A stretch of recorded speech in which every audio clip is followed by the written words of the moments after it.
Never Quiet the podcast, where we speak the unspoken and challenge accepted narratives through our own lens.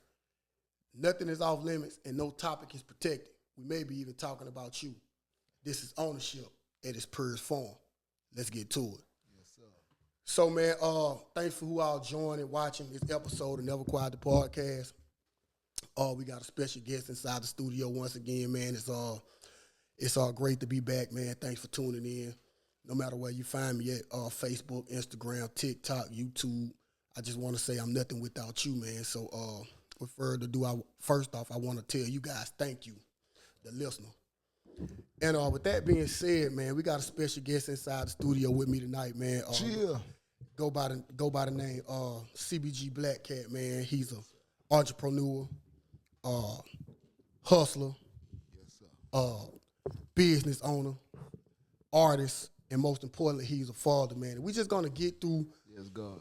We just gonna get through the night, man, and have him bring us inside of his world and allow us to see how he see things, man. And yeah, I appreciate the accolades. I feel you. Everything was 100 with the accolades, but also a husband too, my brother. I can't let that. Oh yeah. Most definitely, a husband, man. And most definitely a husband. Speaking on a husband, because I want to start right there. You want to get right into it. So speaking on a husband, man, and we're gonna kind of start here, and we're gonna kind of piggyback off of this for later in the interview. Okay. But when you say husband, and you know that kind of mean, I know that means something to you because you didn't let that just fly by night and just go without being said, right? Respect. And we continue to speak the unspoken, right? Yes, sir. So what, in your own very terms, man, what does a husband, just being a husband, mean to you? Man, that's a deep question. I can answer that question on a lot of different levels, but what it means to me is just being a stand-up guy, just a man for that woman. You know what I mean? Because in life, we all need a partner to get through this with. You know what I mean? If you lock in with somebody and you serious with that one person and you feel like you could get to the top with that one person, don't run from the commitment. You know what I mean? I don't want to be an advocate to just tell somebody to get out there and go get married. You know what I mean? Right on. But it worked out for me, and I promote that. I'm an advocate of it, and I'm a firm believer of it take two people to make the dream work. And if you got that one person with you, then you got an advantage in life that a lot of people never get. So that's what marriage means to me, just being that one person that's her advantage. You know what I mean? In this lifetime. Okay. That's well spoken. Now, man, just jumping back into you, man, how your upbringing, man. We got CBG Blackat. I know you say you went on a whole rebrand, and just take us through, man. Just take us through the area where you come from. I want you to speak on your mom and all of that, and just take us through when you recognized that you was Blackat. Take us through that. I like that. Well, going way back, man. Speaking on my mom, young black queen, had me at about like 19 years old. So when I was born in, a situation where I was the golden child in my family. You know what I mean? My mom was a golden girl, and the whole family loved her. So by me being the first child, the whole family just took me in.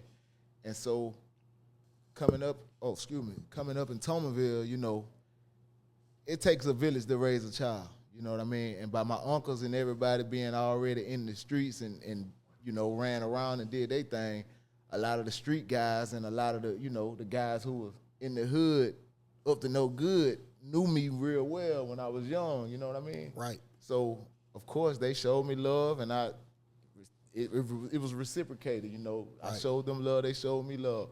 So coming up, they always motivated me to do the right thing in the streets, but, it was a lot of distractions coming up when we were, young kids out here trying to figure it out. And we didn't know that these guys did not have it all together. Right. You know what I'm saying? We just outside burning up our 24 hours every day. So, and I don't mean that literally, you know what I mean? I'm just saying wasting time in the park, kicking it, playing, doing what kids do. And later on, that turned into couple of the guys outside, we like, hey, we got an idea to get some money. And that led into us getting into, you know, little street activities. I ain't gonna say it was too wild.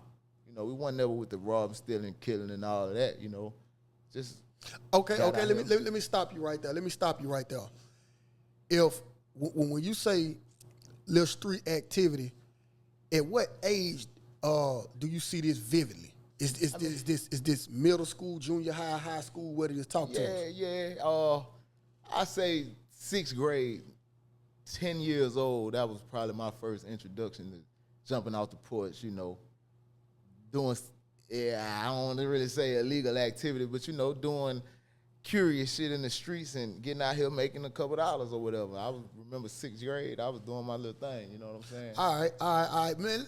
First off, before we go any further, man, we're going to cut the slack, man. Okay. Don't hold back, man. This is Never Quiet the podcast, man. We continue to speak the unspoken. Like you understand where I'm coming from? So, man, this is no flaw. Like, man, let it be known, man, because people don't know. Okay. Like, you know what I'm saying? Put it out there. You know what I'm saying? Yeah. I'm not telling you to incriminate yourself by no means, but you know what I'm saying? It's a way to talk and it's a way to speak, man. I think we deserve that. I respect it, and you know, with me, I don't really even fear incriminating myself because I'm so legit, too legit to quit. I'm proud of that, you know, and I can speak about the past, but I just don't want to have nobody glorifying that life, you know what I'm saying? Like, because so many of my people didn't make it past these probably a few of these stories I'm gonna talk to you about. A lot of my people didn't make it past this, you know, those stories. So I don't want to highlight certain parts of my life and make it seem like that's cool, because honestly, I don't think none of this shit was cool. You know what I mean? Like, I respect the lessons that it gave me, but man, I get to myself, man, I be in my thoughts like, man, I wish I could have did this different, that different. You know what I mean? Okay. So speaking on what you feel like you could have did this different, did that different, just give us, just off the top of your head, man, just give us one thing right now. If you could just flip that switch and go back, what would you do different? One thing I regret, shit didn't go my way in sports in high school, and I said, you know what, fuck it, I ain't gonna pursue the next level. Okay. Even if I would have went D2, even if I would have went JUCO, I would have been put up and protected and learning something else in life during those 4 years in my life. And we talking about sports. We speaking on football, basketball. Yes, sir. Football. Okay. So that's been a dream since a kid, just to ball for a living. You know what I mean? We grew up across the street from the park, went outside and played football when it was raining, in good clothes, new Jordans, all that shit. We was outside playing football. Okay. So at what age did you feel like you found the love of the game of football? Oh man, about 5 years old, man. 5 years old, I don't even remember my mom and them having to sign me up for the park, because when we go out there and play ball and shit, the coaches and stuff, they telling us, hey, y'all come to the park September, man. We gonna sign you up. We got your jersey, we got your helmet, we got everything. So right, they already locking you in. Yeah. We ain't ever had to play for sports when we were coming up. We ain't never had to pay for sports. Let me say that right. But you know when you just said that, man, and going back to when you first came in with your introduction about your mom and everything like that, and you say how the coaches just took y'all up under their wings, man.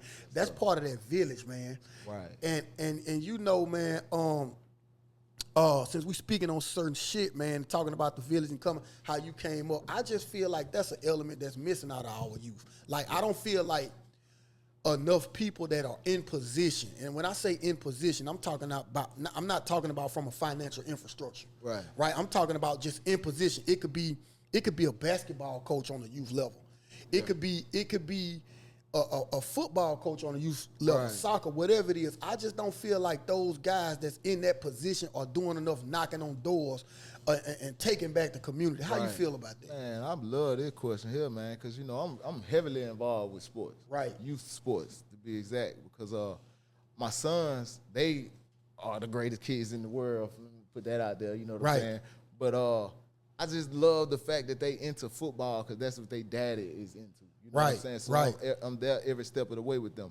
So I got into coaching when my oldest son was 8 years old. Right. And he's 12 now. So I've been a head coach for the last 4 years. Right. And, man, the connection that I built with them kids, man, is like one of the best decisions I ever made, you know, because you meet, and I don't want to speak on too many people's situations because you meet a few kids who they're not gonna come out and just say they need a father figure or they need somebody to look up to, but you can just tell by the questions they ask. Right. You know what I mean? And you just gotta have that fatherly instinct to pick up what they putting down. So you know, that was my opportunity to feel for the young kids and the youth, and just because one day these kids gonna be graduates and going to college, and you know, going on into their career. So you want to be somebody that say you had a positive role in that kid's life. You know what I mean? Absolutely, man. I always speaking on that, man. When you say people gonna not gonna come out and say it, I always just use the analogy, man. A real one is gonna know you hurt, and you ain't gotta hold out your hand. Real talk. You know what I'm saying? So I just always use my discernment on stuff like that, man. That's why I'm so big on giving. Yes, sir. You know what I'm saying? I'm so big on giving, man. And to me, man, it's not even always about money. It's about information. It's about I tutor where I can tutor it, man. And that's just to be honestly, man, that's romantically on any level. Yes, sir. On any level, I can see myself being used there, man. I always try to make myself be a vessel. That's real. You know what I'm saying? Make yourself an asset to whoever you care about. Absolutely right. Absolutely right. So man, you spoke about your boys being in sports, man, how they taking that into consideration. I want to go back to what you said, man. It didn't go right with you in sports. So tell us what you feel as if it didn't go right. What was it? Man, this nigga got a real podcast. Hey, listen, man. Hey, man. Hey, I'm the best that's doing this shit right here, I like man. that. I like Come that, on, man. I'm stamping that, dog. In this area right here, man, it ain't nobody doing this shit that's better than me, dog. You understand where I'm coming from? It ain't nobody that's doing this shit that's better than me, dog. Because it's like you bringing these questions. Listen, man. You know that young kid that you remember when I was a young kid and the little nigga running around with, that little kid still exists. Right. He just buried deep up in this big old gorilla right here. You know what I'm saying? Well, dig him up out of him, man. Let's go. Let's go. Dig him up out of you. Dig him up out of you. So what you feel like went wrong with your sporting career? Man, okay. Be 100 now. Okay. Well, shit, to be honest, you know, I don't think I got as tall as I wanted to be.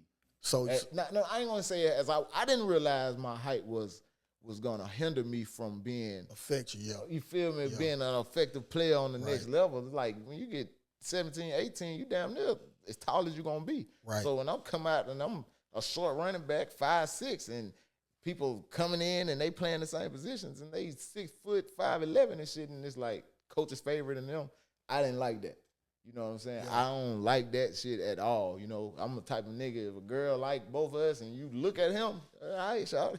Yeah. I'm going to make you regret it. But, but, you know, I'm going to speak on that. That's my past life. But, you know, with the coaching situation, when they highlight the other kids and, you know, make the other, I ain't going to say kids, but the players, when they highlight the taller players, and I'm not included with that, it's like, shit, I can't go to Walmart and buy me some more knees, you know what I'm saying? Right.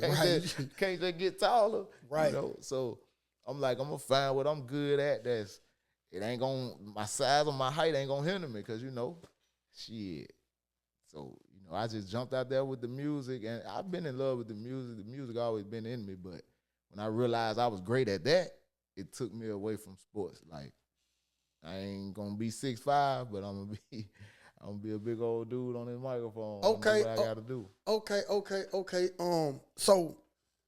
So when you realized that your height was compromising you from actually reaching the pinnacle of sports that you wanted to reach, right?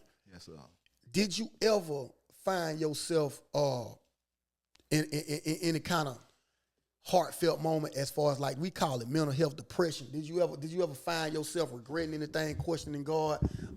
Come on, man. Nah, because I kind of, you know, wash over the pain with other shit. You know what I'm saying? Like, Band-Aid to the pain, if that makes sense. You feel me? Put a Band-Aid over the wound. Yeah. Because it hits you because you've been playing. Let's just say this: I've been playing football, walking in the park, 5 years old. They scooped me up. Said, you gonna come be our linebacker. That went from linebacker to running back, and I've been a running back since I was 6 years old, all the way to high school. Okay. So middle school, we did our thing. Freshman year, we won the championship. We thought we were gonna have a beautiful goddamn program and a beautiful situation, but a lot of the guys fell in the streets. A couple of the guys passed away. A couple of the guys fell out of love with football, and few of us who was still in love with the game, we just kind of dispersed, huh? Yeah, and it was hard to keep up with. All the motivation that we had in the beginning wasn't there. Okay. The continuity was gone. Yeah. Okay. The continuity was gone in the sports thing, man. You realize your height has compromised you. Then you say you pick up the microphone, you recognize music as being a supreme gift for you. So take us through the time when you really realized it. Oh man. Me and my uncles was just talking about this. Me and my uncle was just talking about this the other day, man. I can remember being like 13, 7th grade, maybe 8th grade. But him and one of my big dogs from the hood back in the day, I ain't gonna speak on his name or whatever, but them boys used to go to the studio, you know what I'm saying? And excuse me, he picked me and my partner up, and we ended up going out there with him, and they all like, man, Black, see what you can get on there and say. I'm like 13 at the time. Right. These big dogs in the hood, these boys was out here getting it in at the time. So shit, I got on there and I gave them a verse. I can remember, it's me, Lil Blacks, they on the grind. And I'm young at the time, I'm like 13 years old. And all them boys in there went crazy about it, you know what I'm saying? And my uncle pulled me to the side, he like, bro, I love that, I like that verse, but you can go harder than that. You don't want to rap like no other people you be listening to. You want to rap like yourself. Right. And that struck a fire in me. And Come authentic. And that next song I recorded, like that next day or whatever, because we went back the following day. And man, I got in there and went crazy and had them guys standing up and like, bro, what this little nigga, bro, where did you get this little nigga from, man? So it was like that was my first highlight and made me be like, okay, maybe I do got myself something. From there, it went to me performing at school. Pull the mic up. Okay. Just pull it up. Yeah. Yes, sir. Yeah. And from there, it went to me performing at school in front of the whole. I never had stage fright. I was always confident in the shit that I was saying when I was doing music, so I was never stage frightened. Right. And got out there and made a song in front of the whole school. I mean, performed the song in front of the whole school. Before you know it, I'm the hottest little rapper at Booker T Middle School, you know what I'm saying? Okay. So this is middle school age, right? Yeah, that's middle school. So if you can remember, you rocking the show, man. Yeah. And a lot of my people gonna remember that. Okay. So if you can remember at that time, what was your lyrical content about at that age? Man, it was mainly my imagination. Okay. You know what I'm saying? Like we'll talk about cars and shit and money and all that, jewelry and all of that, but we probably ain't have our hands on all of that stuff we talked about, but you can't stop a young nigga from dreaming. You know what I'm saying? So right. The motherfucker can hear the music and be like, man, I love your rhyming pattern. They don't really gotta take what I'm saying so literal at that age. Right. You just really blow that a nigga putting cat in the hat together. Right. So okay. So would you attribute any of your lyrical content from your background, from the things you saw? Yes. Was that kind of the motivation for some of your lyrical content? Yes, especially now. Now is like 95% of the shit that I saw. Okay. And like I said, I don't like to glorify it because the trap is a trap for real. You know what I'm saying? We don't want to get blinded by what they putting on social media and what we think going on because it's a real trap. Okay. But we come from that, and shit, what else am I supposed to talk about? Like, it's a lot of other people come from that, so it deserves to be talked about. You know what Okay. Would you say that just looking back on your music career, just throughout your literature and your content of music, right? Would you say that you can point out areas where you have grown as an artist? Yes, sir. I definitely can. Because I see a lot of artists, man, and they don't, to me, everything how they started is not, you know what I'm saying, they can't catch the next wave of growth. Yeah. And I think that's what keep a good artist around a long time. Yes, sir. You know what I'm saying? You know what I'm saying? I'm not musically inclined, but I'm intelligent enough to listen. Yeah. And you know what I'm saying, sometimes artists just get in and they just regurgitate the same stuff. And when they regurgitating the same shit, man, it's like fans be on to the new thing. Yeah. You see what I'm saying? Right. And I ultimately think that's how a lot of artists fall off and lose fans too, man. Yeah, and you're right, 100% right. It's like this, like when you're an artist, you got to keep finding ways or new ways to captivate your listeners. And if you getting old, and that's like somebody who hoop and they can only go right. Right. You know, by the time you catch on that the motherfucker can only go right and you shut the right side down, They did. They did. So Right. by the time you realize that this motherfucker can only mumble rap or he can only, rap this way or on this particular type of beat, it's like, nah, he dead. On to the next one. You know what I mean? So music, you only got a small margin to fuck up. Okay. Fuck up, your face card could be over forever. Okay, you go through middle school, you get the John L. the flow. We ain't gonna tap in with the whole John L. thing. Hey. So tell us, between John L. and you went to state, right? Yes, sir. Okay. Alabama State. Okay. Tell us that song between John L. the flow, Alabama State University. What you think was the hottest thing you put out between that time? That's tough. Okay, from John L. Flow to Alabama State, I say it had to be, because the basketball team was going to state back then. Right. Our basketball team couldn't be fucked with for real. Right. And I had done 2 songs. I did a song I was junior year and then our senior year. Okay. And the one our senior year made it to 93 BLX. Okay. Radio station. And they played it when before they got ready to go to state. What the name of that song was, Black? Tell us what it is. It was I think it was called We the Team. We the Team. We the Team. And man, it was so crazy. I don't want to recite it right now because I was a young kid back then. I got shit that's 50 times harder right now, but I can remember that song. I used to love that song, man. But just the basketball team running out there. Of course, they winning. The crowd was engaged with the song. It was like repetitive, easy, simple. So it was like the perfect little song, Okay. So you get the state. When you first get to Alabama State, man. What's the first thing you recognize and realize that this was the real world outside of high school? Man, what you say? Me and my partner. So first of all, shout out to Speedy, shout out to Tonio, my bro for life. We got up there together. Right. And, man, we already knew it was us 3 against the world. But, we were coming up there on some street mentality shit. Like, right. Nigga, ain't nobody gonna fuck with you. Nobody better not play with you. You know what I'm saying? Right. We was on all that. But, when we just realized it was us, we grown now.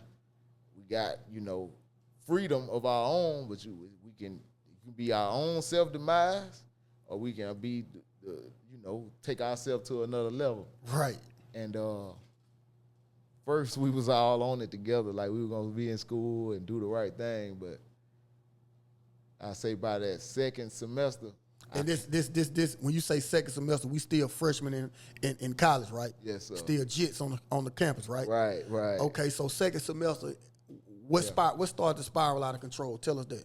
Man, just seeing the opportunities to get some money out there. You know what I'm saying? Like, it's an open market for everything you're into. Almighty dollar, huh? Oh, man, the almighty dollar. And, that's one of the main motherfucking things controlling it, but we can get to that on another topic, man, because I just seen it pull too many people from what they could have been great at, chasing that almighty dollar, like you said. You know what I'm saying?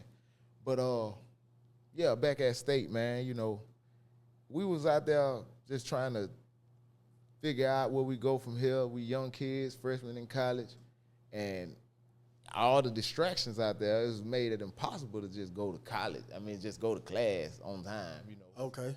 We ain't really had that type of, I guess we ain't had that type of discipline to go to class and I didn't have that type of discipline to go to class and finish. Right. You know what I mean?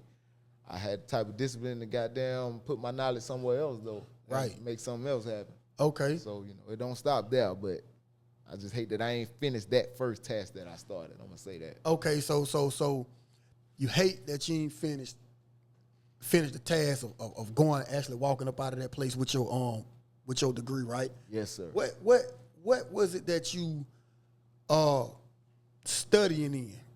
What was your major? I initially went for business management. Business You management. know what I'm saying? But the classes would have been crazy, man. It would have been kind of hard or whatever. I ain't want to get myself into no situation where I'm stressed out my first few years in college or whatever. So I switched it up to physical education, just so I can later on come back and hopefully be a coach. Right. You know, from what we saw growing up, those were the guys who were successful. Right. You know, those were the guys who wasn't in the streets. They were cool enough to tell us, pull our pants up in the hallways.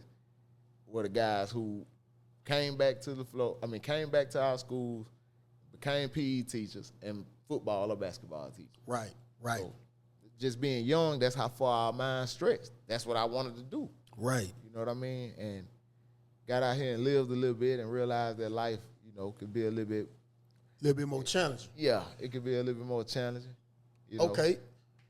Okay. So when you say life can be a little bit more challenging, man, that's to me, what I recognize there, I recognize an obstacle. I recognize a bump in the road. I recognize some struggle. So tell us what that first little bit of real life struggle as going from a high school kid to a college freshman, a full-time adult when mama ain't under the microscope of mama. Tell us what that obstacle was that made you realize shit was different out here. Man, all right. First of all, just being on your own, having to pay bills. Because when we went to Alabama State, we got an apartment. Right. You know, and we had dorm and apartment, but sure enough, we all had an apartment, so we had bills. Okay, let me stop you right there. We talking about apartment. Is this in mama name, daddy name, grandmama name, who name, or is this just solely upon y'all selves? It's actually in one of my partners' name, who I just mentioned. Okay, collectively. My partner, T.O. Okay, it was in his T.O. name. He Shout out T.O. Yeah, T.O. Real Soldier. That's my bro right there, man. Okay. So, like, he got the apartment in his name when we were in college. And pretty much opened the doors for us. He lived with me first. Okay. And then, you know, time went on. He got approved for his apartment. He opened the door for me. When you say he lived with you, was that dorm room or what? Yeah. Dorm room. Yeah. So it's kind of like he's not supposed to be there. Are you sneaking him in? What type of time we on right here? Well, it wasn't like a sneak. It was just like, okay, he was enrolled and he was, I don't know the real details to why his dorm was pushed off and he didn't get accepted when we did, but they were trying to get him to come to school later. Right. You know what I mean? When the housing was available for him. Okay. So he was like, nah, he gonna go to school now. But they put him on the waiting list for the apartment.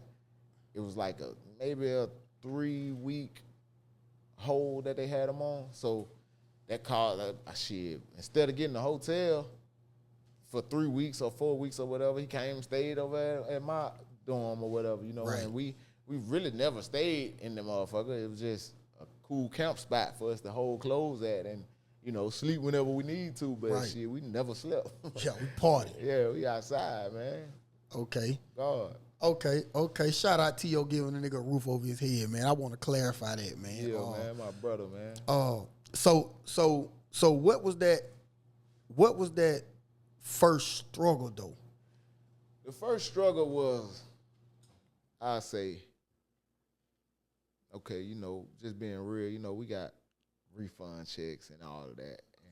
Man, we talking about it, man. Let's go, man. Let's go. Right, so, spit that shit out, man. Let's go. That's right. So, first struggle is like everybody on the yard getting $3,000, $4,000, $5,000. Is this the financial aid type shit? Yeah, or what? and see, we not really that hip on all of that shit because, like, we don't have siblings that went to college. Right. We don't have aunties and all that went. So, right. we getting the bare minimum.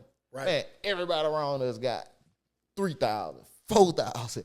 I'm talking about these folks got real money. So, when you at regular, just getting out of high school paper, or whatever, even if you worth $500-$600 on a regular day, you still on the low end of the totem pole because everybody got everybody up 3,000 on your ass, right? Right. So it's like, damn, how is we gonna get some extra money? You know what I'm saying?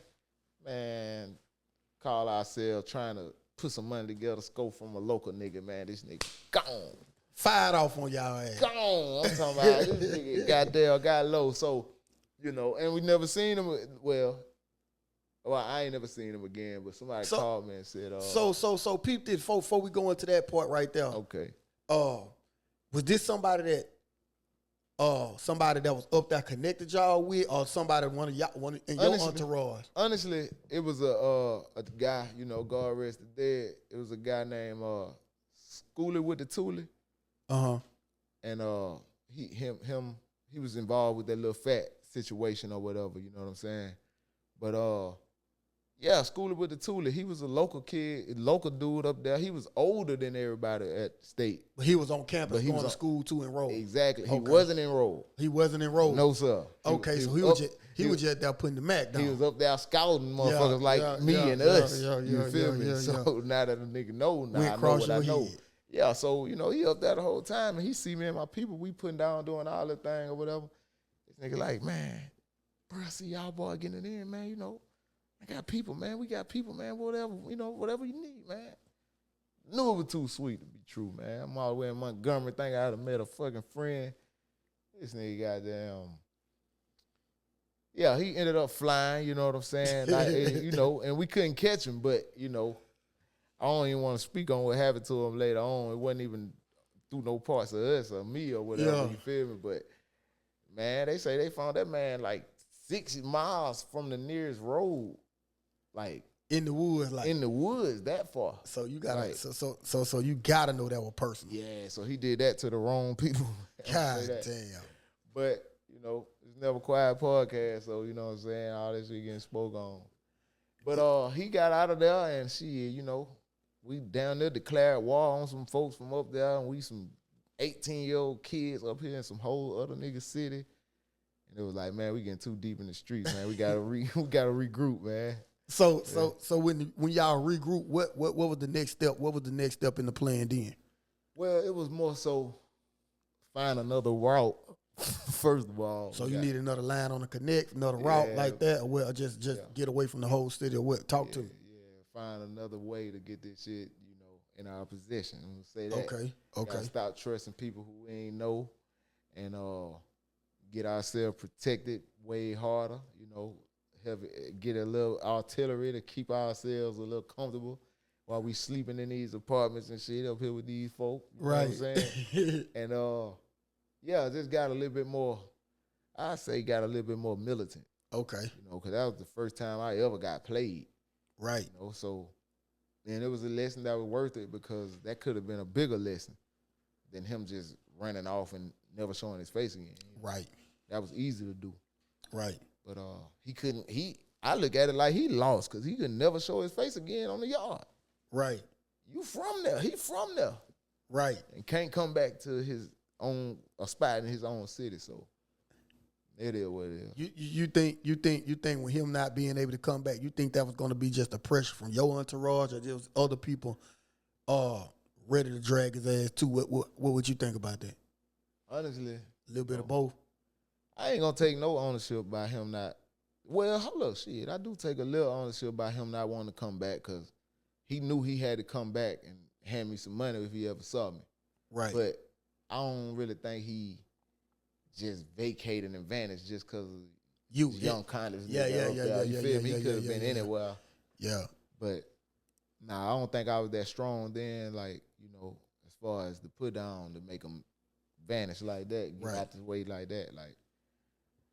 Just kids, young kids coming up there new to their city. He goddamn must have saw me as a little green motherfucker or something. Tried to pull it. Most definitely. Ain't no mustard, most definitely. Oh, look at you. You put the hammer down.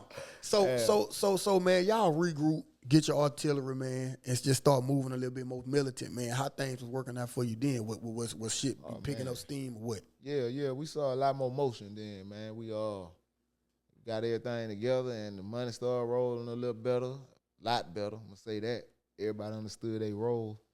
We had our guards up so no other bullshit can happen again. Right. So, you know, it was working out pretty good. Then we started picking up on the rap shit.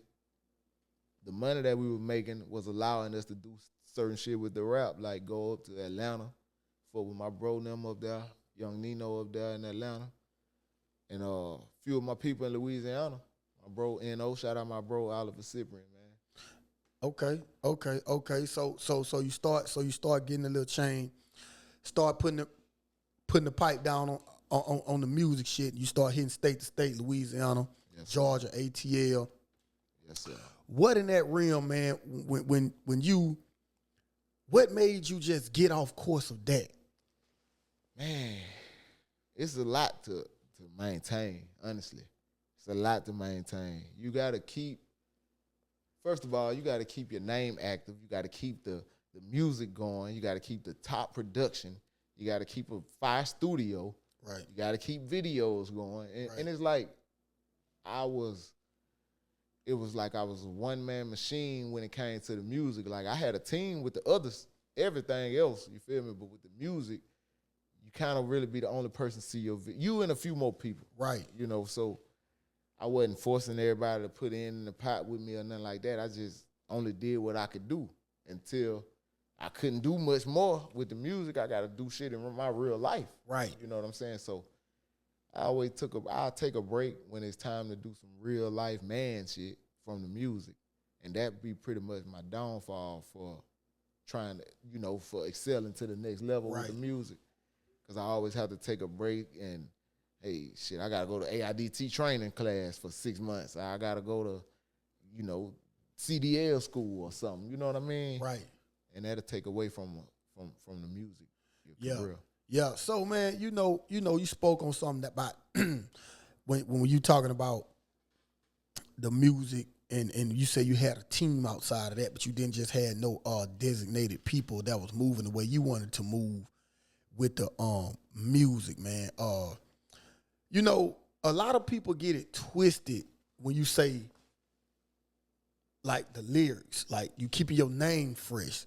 You know, but being honest, man, I think that cameraman controls so much of your future, man. Yes, sir. You know what I'm saying? You know what I'm saying, yes, though? Sir. Now, I know you're the actual vessel. You're the actual physical talent, right?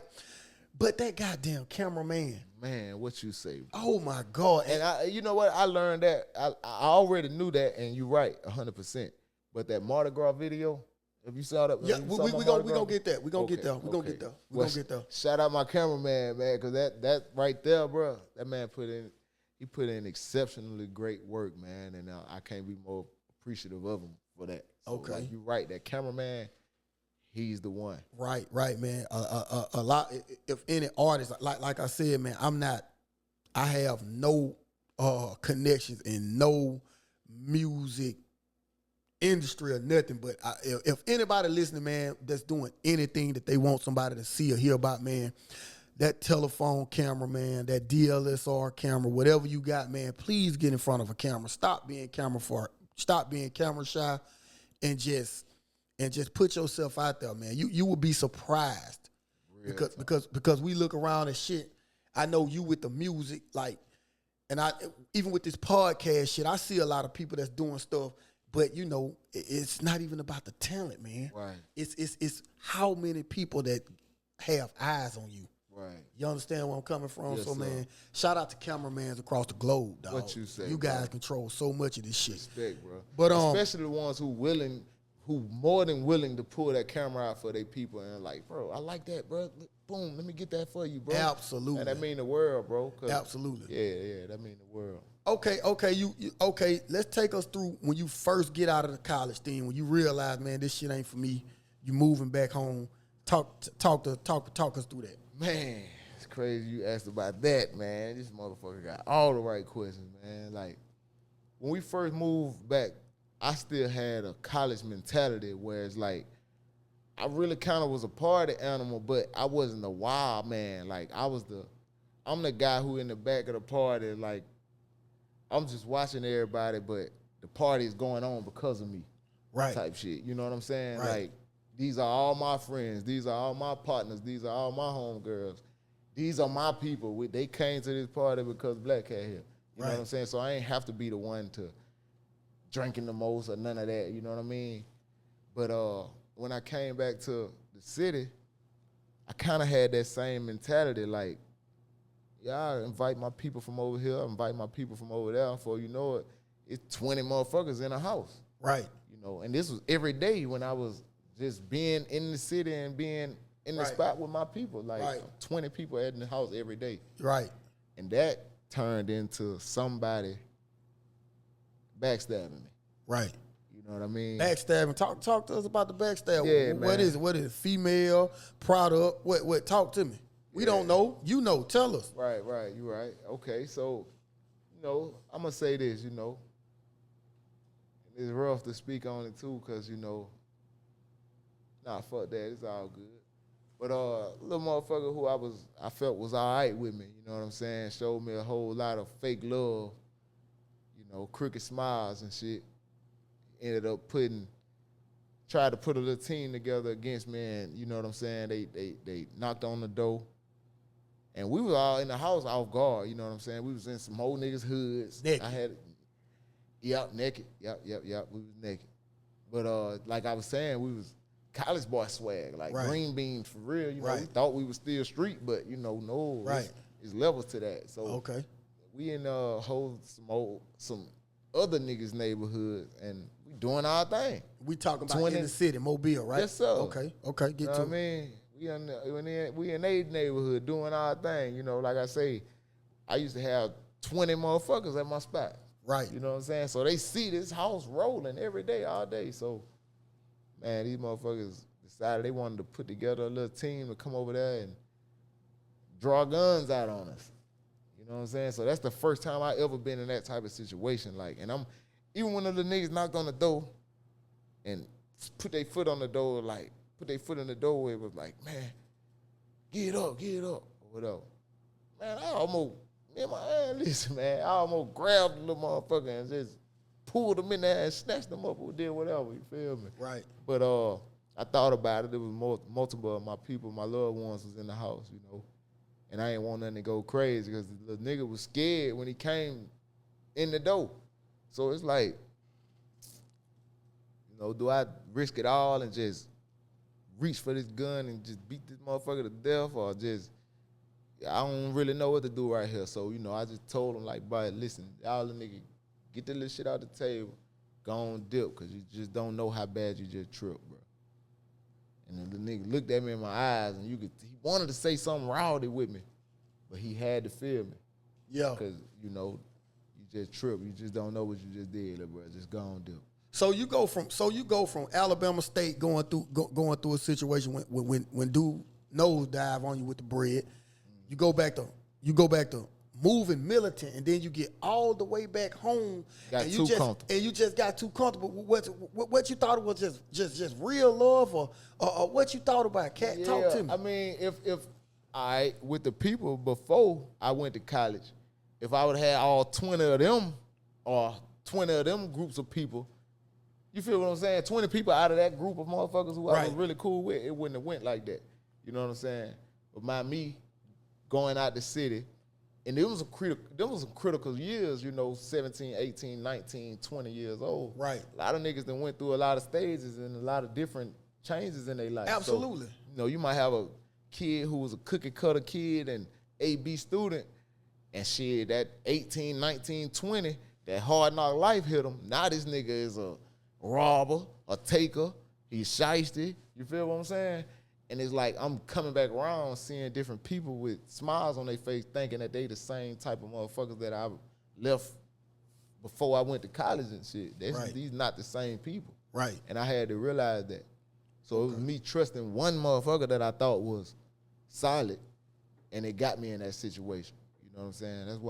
That's why I feel like I could talk about it, because I learned from it, you know. I ain't invisible, but, you know, some shit just ain't gonna happen again. Right, you know absolutely. Yes, So was that a wake up call for you to realize your exit of the streets, or was it another incident? Would you realize that, man, you know what, man, this shit ain't worth it? See, that's fucked up because it was a wake-up call, but it wasn't my exit out the streets. Okay. That's what's fucked up about everything, you feel me? Them streets will be goddamn locked on your leg like a ball and chain, man, I'm telling you. So it took a lot to get that shit off my back, man. Like, going through my own therapy, going through, like, yeah, man, we good. Yeah. You just, what were you about to say? What I was about to say, man, I was letting you ride with it, man, because you know that I felt that was a vulnerable moment. But what I was about to say is, man, just you looking now, you're older, right? Yes, sir. And we're able to sit back and talk about things that you did back then, previous to you being the man that you are now, right? So just having an outer body experience, when you just looking at yourself right now and having an outer body experience and just going through the motions, just looking at yourself interact and do the things that you were doing, what could you, because you sitting here right now, what is it all for? Because this can help somebody. Yeah. This can help somebody. Okay. All the chances and shit that I took was, honestly, in the beginning, it was doing what I thought was successful and what I thought was making me feel like I was making, good money and doing the things that I was doing. It made me feel free. It made me feel, until I realized it was putting myself in a psychological prison. It was putting myself in a real rut in life where it's like, it's making it hard for me to escape that. Besides music, like, it's really no other way to escape all of the wrong decisions that I say I've made, And I don't blame myself, but at the same time, it's like, I feel like I had the mental capacity to get master's degree, PhD, and all that shit like that. You know what I'm saying? Because if the mechanics clicking, then you clicking, you smart. Absolutely right. Absolutely right. But I put my energy into shit that I just, my grandma used to always tell me, man, you smart. Don't let these streets, don't put your energy into these streets. Don't put your thoughts into this street stuff. But it was so tempting, and everything was so goddamn tempting in that world back then, man. It's like, motherfucker went outside and did exactly that. Okay. So we gonna talk about ego. We talking about pride. We talking about peer pressure. We talking about all of that. Just being a jump pot of the inception of you just being in the streets, man. Even knowing that you smarter than what you're surrounded by, right? It's kind of hard to kind of pull away, right? And so musically, when you going through, because I remember it was one time in your music career, man, that you were just dropping back to back to back to back, and you had a little buzz, man. Like, I'm not gonna say a little buzz, I'm talking about you was gaining a little notoriety around here. Was it ever a time in your career at that stage when you was dropping all of that heat, man? Cause you know what I'm saying, you're a talented brother. You understand? Let's just be real with that, right? Major respect. So was it ever a time in that little gap that you felt like you was gonna take off and be out of here? Hell yeah, man. It was multiple times I felt like that. Man, I'm gonna say this, man. Like, back in the day when I say my senior year, High school? Yeah, high school senior year. I met DeMarcus Cousins. Right. When we were at LaFleur. And started out, we was all cool and everybody was, just kids and partners and friends. You feel what I'm saying? This was before everybody had motors or whatever they got now. Like, but I can remember Coach Hughley telling me, pulling me to the side, telling me, Black man, we see Mark likes you. You know what I'm saying? He talks about you all the time, man. Because I'm in the 12th grade while he's in the 11th grade. Right. And Nick Williams, that was another one of my bros. That was like one of my best friends at the time. And I was real close to the basketball team from the jump. Right. Way before DeMarcus got to LaFleur. But Coach Hughley pulled me to the side one time and said he see Mark likes me and, he wants to kick it with me outside of practice, but he don't want him outside with the guys and thugs in the hood and shit. You know what I'm saying? Right. Mark got a hot head and He don't want none of the guys to bust a cap at him or something before he reaches full potential. That's what he said verbatim. You know what I mean? Right. And man, that's something that I rolled with and I stuck with that. That shit, I wore that. Right. That instantly made me a big brother to him. Right. You feel what I'm saying? Like, small as I am, I'm gonna be out here protecting this big ass dude because the big dog gave me these orders. Right. You feel what I'm saying? Coach Hughley gave me these orders. So it was like, and then every day after school, you know, I was coming to pick bro up, taking bro from the school to his house or whatever. It was in the hood. And he used to be like, man, let's go to the wreck. They go by the wreck, man. I used to be like, man, hell no, man. We ain't going by the wreck, man. Yeah. Vultures up there. Yeah, for real, man. You got our young partners up there gang banging. The OGs, unpredictable. Walking lit. Oh, man. So it's like, he used to be like, man, you scared, man. You must not be good in your own hood, man. You scared. So sometime, one day, I just was like, man, fuck that. Let's go, man. We're going to go to the hood. You know what I'm saying? But, yeah, man. And then when he made it to the big leagues and made it to be the cousins that everybody know, you know, I started seeing just the ship sail away. You know what I mean? And that shit was painful because, bro, in my head, I'm thinking we friends, bro. I could call any one of my bros in my time of need or in my just when I need to just feel that bro love type shit, yeah. And you, for these years, I was that for you, but you know what I'm saying? I'm looking at the ship, big, pretty nice ass ship, but that bitch sailing on. Did you ever? Did you ever? Because I feel like me personally, just sitting here right now, I feel like it was that's an area of resentment, right, for you. So did you ever reach out to him and just try to see what had ever went wrong? Like you know, did you ever? How did that actually make you feel? Because I know it made you feel fucked up. Because I can feel it. I can feel it how you explain it. So have you even gave him the opportunity to even explain his part to you, or you just feeling how you feeling on prejudice? It ain't really like that, man. It's just like, man, I ain't gonna lie, bro. If I don't feel the door open to be able to talk to you, it's gonna be hard for me to just, hey, bro, you know, can you listen to my song here? Can you do this? Can you do that? Can you help me here? I can't do that. So that'll be like me bowing down and no, you see me alive and see what I'm doing and seeing what I'm trying to do. It's a lot of life going on. But listen though, Black, I feel that though, man. We just spoke on ego, we just spoke on pride. Like, a lot of times with our people, man, when they closer to the goal than us, right?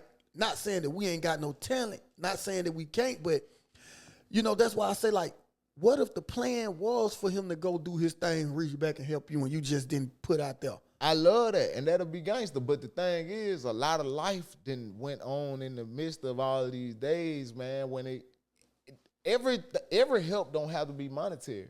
Every help don't have to be money. Absolutely. Sometimes it could be just putting your resources behind, or shooting me some advice, or reposting some shit. That's free as hell. Absolutely. You know what I'm saying? I mean, I ain't fault nobody for what they do or don't do for me. Because I said that on a song. I say, and I wasn't speaking on nobody in particular, especially not who we was just talking about or whatever, but I say, I was feeling neglected. This shit deeper than a song to me. My nigga caught the sack and he put everybody on but me. In back of my mind, I'm like, man, this ain't how it supposed to be. But don't nobody owe me shit, nigga. What the fuck wrong with me? You feel me? That's deep there. Real talk. Don't nobody owe me nothing. That's deep. But it's like, you know, you just can't help but think like, damn, bro, if the ball was in the, you know, on the other court, the shoe was on the other foot, you know, I know what I would have done to anybody I say I love. That's how I am, man. I know like the road I'm trying to take right now, man, and the shit that I'm trying to reach, man. Shit, dog. I'm gonna break the wheels off the wagon and put my people on it. Hey, man. You understand where I'm coming from? So shit, nah. And hey, man, we done did that. We done did that with a little. The little that we got. For real though, man. You know, so shout out to Cousin, man. This conversation ain't meant to drag nobody, shout out to man. Cousin. No. I don't want it to be taken like that because I love him to death. You feel me? But I'm here. This part of the story though. Yeah, it's part of my story, and you know, I don't really want to keep quiet about a lot of shit that's my story. You feel what I'm saying? If it's, you know, I ain't gonna disrespect my bros or get on the podcast and talk ill about nobody. Man, this Never Quiet the podcast, man. Speaking We about speaking me. unspoken, man. You feel me? That's what it is. Like, I ain't ashamed to say that certain shit hurt me because I'm human. Absolutely. You feel me? I know I done hurt motherfuckers, and yeah. Do you feel like, let me go off course right there. Do you feel like as a man, opening up to what bothers you and like allowing the world to see that, do you feel like that help you or hurt you? Man, it's gonna hurt you because people gonna always take what you say the wrong way. That's how I feel too. Yeah. But I'm not talking about to people. I'm talking about the therapy for yourself.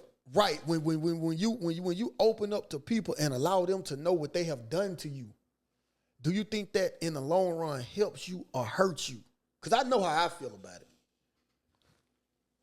You saying so if you open up to them and let them know? Basically like this. If I did you wrong and it fucked you up on the inside, maybe I know that I fucked you up, but I haven't heard it from you.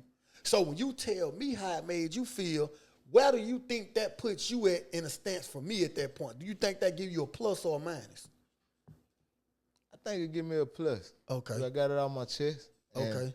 I don't want to keep walking past you and be an elephant in the room, and I'm knowing I feel a certain type of way, right? Because of how I feel like you did me. At least I can know this shit wasn't purposely done by you to make me feel fucked up. You know what I'm saying? Right. So if I talk to you and you make me feel like it, oh man, that wasn't my intentions to do you like that, then hey, boom, that shit'll fall right off your shoulders, and so that got to happen with a conversation. See, that's what I was saying about the resentment.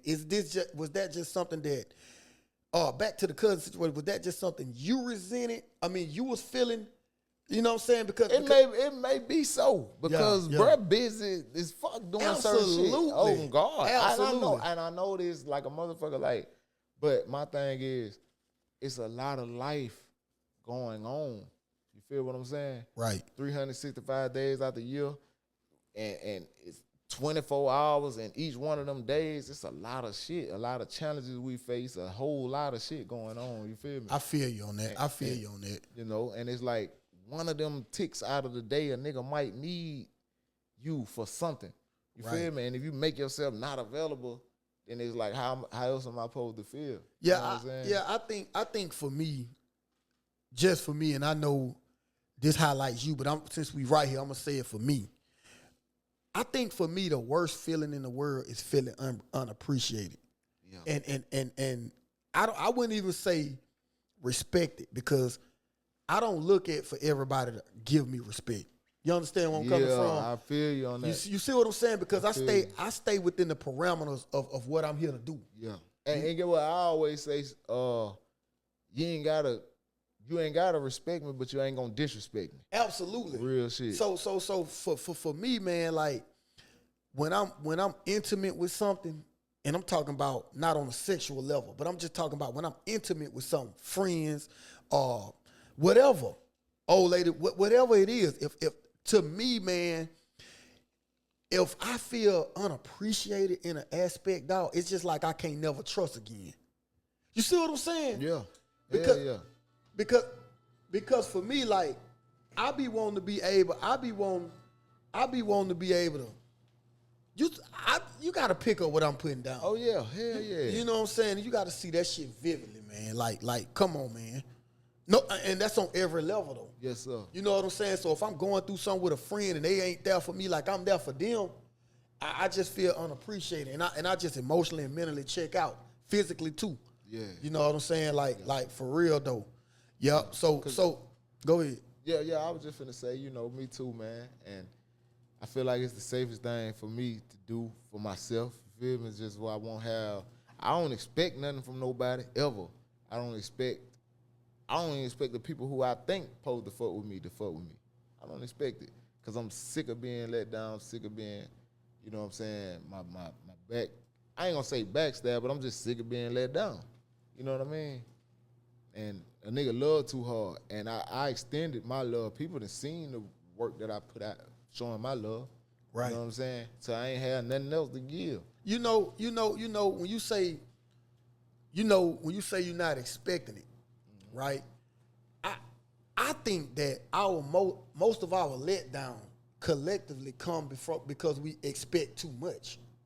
You see what I'm saying? Yeah. You see what I'm saying? Like, I think we can just go through a lot of shit without expecting, but we human though. You know what I'm saying? So how that element can play out, I just try not to tie myself up with too much. That's most definitely. That's gonna save you a lot of heartache. That's gonna save you a whole lot of heartache, goddamn time, energy. Yeah, man. You ain't gonna really have to fight that many battles if you stay to yourself. Okay, man. We're gonna move along a little bit, man. Okay. I heard you say something earlier about your cameraman for the Mardi Gras song, man. Tell us about the Mardi Gras song, what that mean to you. Man, the Mardi Gras song is big. First of all, I want to say shout out to the city, Mobile, Alabama. Shout out to Psych. Shout out to my bros, man, my team. That's one of the ones that's gonna live forever in the city of Mobile, and I'm proud of that. You know, I've been swinging a lot. I've been swinging a lot at this music shit just to land something that's gonna be monumental for Mobile forever. And I think this is the one that did it for me. You know what I'm saying? Because it's a fun song, you know what I mean? And I always wanted to be let me see, you know, like them big features, them big statues and them big murals and shit on the wall downtown and all that. Yeah. I feel like this song is one of them. Right. You know what I'm saying? When you think about Mardi Gras, you think about that song. And it's from the young people to the older people. Okay. And I'm so grateful for that, man. Like, shout out to OMT Trevo, man. Like, he the greatest in the world. And shout out to Mobile Music Jukebox, man. Like the brass band, you know what I'm saying? Because, you know, the bands is what gives Mardi Gras that feeling. Right. Those raw instruments. When we out there on the streets and stuff, and the band walking down the street playing and shit, that's when we feel like we at Mardi Gras. Right. Absolutely. So, yes, sir. So absolutely. So just to add all those sounds and just get that song that hometown taste, that real Mobile. Yeah, that's us right there, man. Absolutely. I'm proud of that. Yeah, absolutely. So where do you see, I know you say it's timeless. Where do you see the Mardi Gras song being spun at? Do you think that's just a southern thing between here and New Orleans? Because, you know, the Mardi Gras originated here. Yes, sir. And moved to New Orleans, right? And tomato. Some people say they do it bigger. Of course, we from here where it started it. We gonna say we do it bigger. For sure. So where do you feel like that's? Do you feel like that's just something for that little corridor or what? Yeah. I think with the New Orleans and Mobile, I think that friendly competition. I don't want nobody to get it misconstrued. We all love New Orleans. We travel back and forth to New Orleans all the time. You know what I'm saying? But I honestly wouldn't even mind if the song was only spent around Mardi Gras time. Right. Because Mardi Gras is going to be here from here to 2076 or whatever. You feel what I'm saying? Yeah. 3076 at Definitely one of them events. So if they going to keep the song in the algorithm around that time, guaranteed for that good 2-month stretch, I'm all right with that. You know, that's how Mariah Carey around Christmas time, big time out that Christmas song. Every year around Christmas, she gonna get a guaranteed whopping check. Yeah, you know what I'm saying? Yeah. All I want for Christmas, ain't that it? Yeah. All I want for Christmas is you. Yeah, man, that's a banger though. So, man, as we kind of come on the downward side of this interview, man, anything you want to get off your chest, man? Anything that you got in the works outside of the Mardi Gras song, tell us about your brand and how we can continue to give you the support that you need. Man, I appreciate that question and that statement, bro. Like, first of all, my brother Color Money Cho, man. He one of them guys, the kid special, man. Shout out Color Money Cho. Real talk, man. And like hearing his music, his work ethic, his pedigree, how hard he really is in real life, he the one. Okay, so speaking on Color Money Cho, is this your blood brother, just your family, or what? My mama's son. Okay, biological. Yes, God. Okay, speak on. We'll spin the world around about him, but you know what I'm saying? I feel like he'll be my bro, even if he wasn't my real brother. I'm just glad he my brother, you feel me? Right. But yeah, that's my mama's son, you know what I'm saying? But since he been starting, since he been doing this music shit, man, it's like I've been seeing him see himself realize he the one. You know what I mean? And that's special for me because I always wanted to, even with him being humble and cool and just sometimes shy, and I tell him like, the nigga, you know you the one, ain't it? You know you like that, ain't it? You know what I'm saying? And by him putting his tape together, every song on that bitch hard. Like, shout out to Trevo, man. Every beat is amazing. But like the feedback from that tape and when we riding and the vibe that motherfucker give us and when we doing shows and I'm seeing it light up on him, man, that's my mission complete. Cause all he gotta do is shit, that same hustler that you really are, apply that to the music, bro, you out of there. Yeah. That's just facts. And, you know, I'm excited to see what this shit finna do with him. And another thing is my brother, man, my bro Rich K, you know what I'm saying? And we may not be blood brother, but a bitch can't tell us different, man. Right. Rich Killer Milk, man. I'm talking about that's one of the realest. Hey, man, I don't even really want to get deep into that one. Like, speaking about Milk, man, you owe me an interview, man. You owe me an interview.